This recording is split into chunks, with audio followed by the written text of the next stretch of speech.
Hey there, ladies and gentlemen, boys and girls. Today, we're going to do our discussion talking about energy within an ecosystem. Most of, pretty much all or ecological relationships, whether it's symbiosis or competition or predator and prey, it's always about how they acquire their energy. And so we're going to talk about some of the principles about how they acquire their energy and what it kind of looks like. Some laws, things like law or different trophic levels, law of 10%, talk about biomass. We're going to talk about how some of these things interact with each other going forward. But now we're going to speak a little bit in generalities here. Obviously, each ecosystem, the ecosystem is different. The ecosystem in Dublin is different than the ecosystem in Southern Ohio, than it is in the United States versus Canada. It just depends on what you're talking about. Ecosystem being the collection of populations of organisms. So let's go ahead and get right to it. We're going to talk first about how energy is passed within that ecosystem. Again, speaking in very generalities here. All right, so I'm going to set up my whiteboard here. I'm going to try and use a lot of the whiteboard today. All right, so I hope that helps. All right, so first things first is so we're going to talk about the different levels in which energy is passed. All right. So we're going to make our first thing here. The energy within an ecosystem always starts with our producer.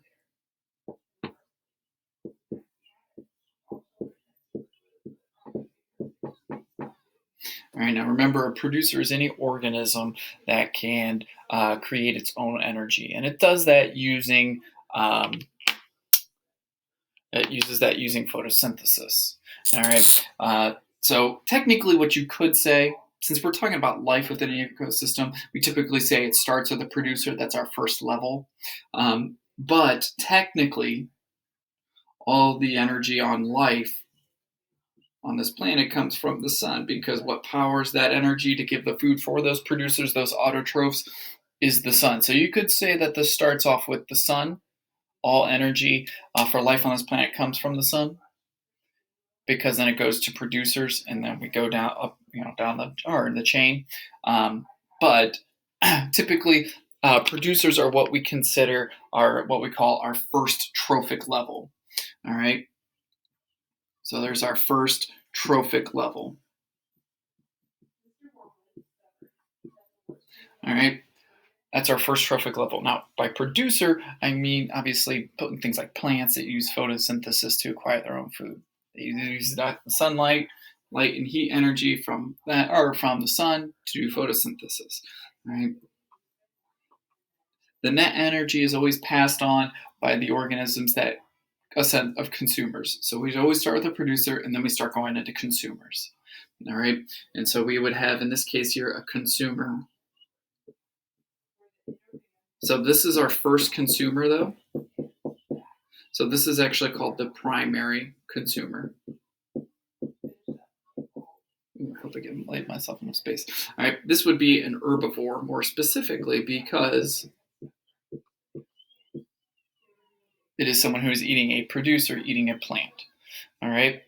Then we start getting, this is what we would consider our second trophic level. I'm just going to abbreviate TL just because of my limited space. All right. So we have our first trophic level. Now we have our second trophic level. And now we're going to, I didn't kind of line that up very well here. Sorry, I'm watching my video too. All right. And now we can keep going up. Any organism that gets its energy by taking it from a primary consumer is called a secondary consumer.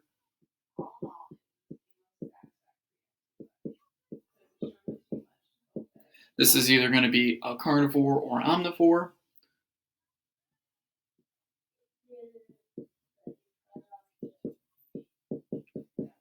Right? And then this would be our third trophic level. Right? We could keep going even further. All right. I'm running out of space here. Secondary consumer, any organism that gets its energy from the secondary consumer is what we call a tertiary consumer.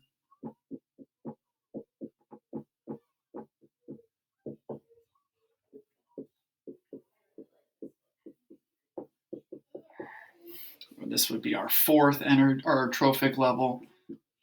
All right. So the trophic level is just what our first word we're using here. It just talks about the different levels of in this what we call a food chain. All right. So we have our food chain here. We have, the grass, which gets its energy from the sun.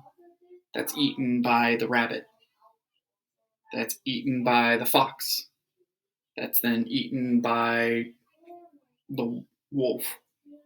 Right? So the energy is going from the producer to a consumer, to a secondary consumer, to a tertiary consumer.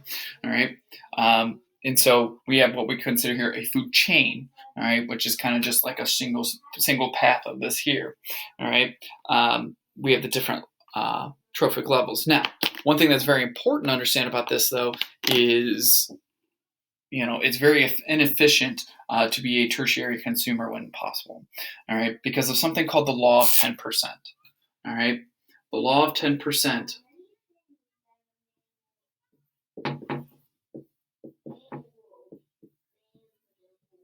basically states that the energy taken in by a trophic level is only going to be able to use 10% of that previous trophic levels.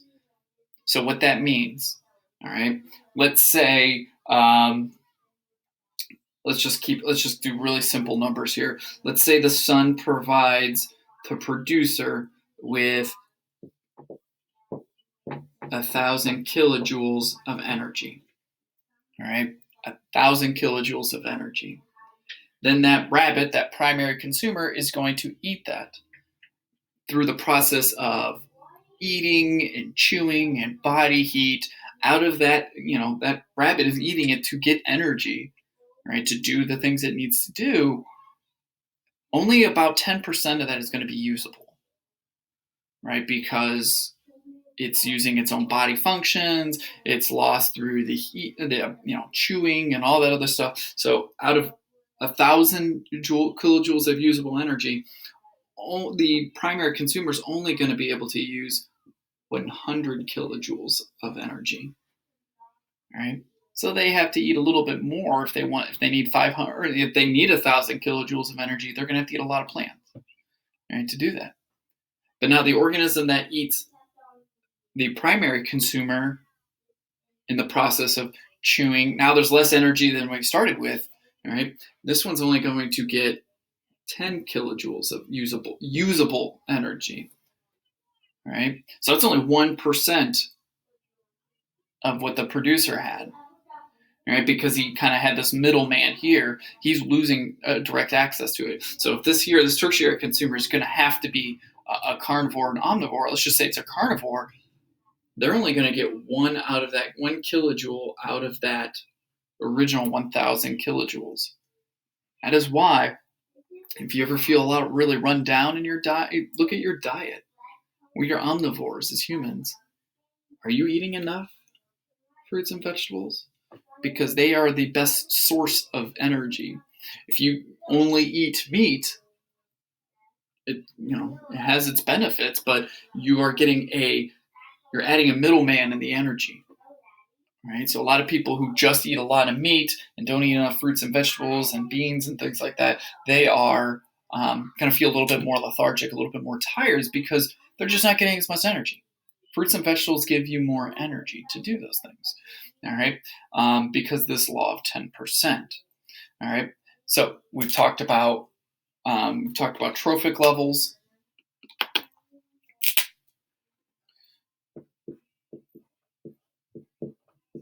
Oops.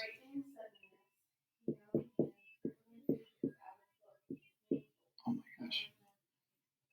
I'm out of practice writing on a whiteboard.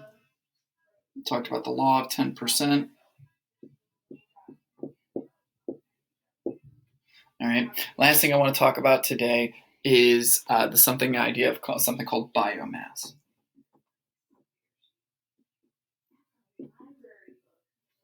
All right. Now let's think about this, because I'm going to erase some of this other stuff in the way just to kind of make this picture a little bit clearer, easier to see. All right. Because producers get their energy from the sun, which is an enormous, abundant source of energy, right? There's going to be a lot of organisms out there that can do that. It is a free source of energy that they can always get. Primary consumer, because there's so many producers out there, primary consumers who eat those producers, there's going to be a lot of them because there's a lot of grass and trees and bushes and things like that. So they're going to do pretty well in that, right? If there's a lot of these guys, there's going to be a lot of secondary consumers, but not as many. You can't have more foxes than you do rabbits. We talked about predator prey. If you have more foxes than rabbits, then the rabbits all go away. All right, that's a problem. All right, and so you always have at each trophic level, you're going to have less of those organisms, although they might be bigger. A wolf is definitely larger than a rabbit. The total mass of the rabbits is going to be greater than the total mass of all the wolves. And this is what we call biomass. Biomass means literally the mass of the life at each trophic level. And so a lot of times you'll see it like this, where there's a lot of producers out there. All right, and there's going to be a good number of primary consumers. Let's make it just a little bit bigger. All right. Hold on, Lorelai. Sorry, I'm talking to my daughter. All right, because there's so many primary consumers, there can't be more secondary consumers than that. There's going to be a good number of secondary consumers, but not as many as primary consumers. And we keep going and we keep going. All right, where we get this pyramid-looking thing, what we call the food pyramid. All right, my board kind of ran out here. All right, where as you go up, all right, you're going to get less biomass. And all that means is there's less organisms that are tertiary consumers than there are primary consumers. All right, not only that, there's less energy. All right, so that law of 10% ties into how many organisms there are. All right, so the last thing I want to talk a little bit about today is something called a food web, something you guys are probably very familiar with here. All right, I already pre-made one. All right, a food web is basically just a bunch of food chains put together. All right, given an environment, and in this case here, we have a producer, a primary consumer, and a secondary consumer. That looks like an L. It does look like an L. All right. In this case here, we have a producer, a primary consumer, a secondary consumer, and a tertiary consumer. But if we go in this direction, we have a secondary consumer, tertiary. No organism is locked into one trophic level. It just kind of depends on which food chain we're talking about. All right. It's just a bunch of food chains overlapped on top of each other, and we get something a food web. All right. So this shrew is getting the energy from the grasshopper, which is getting the energy from the grass.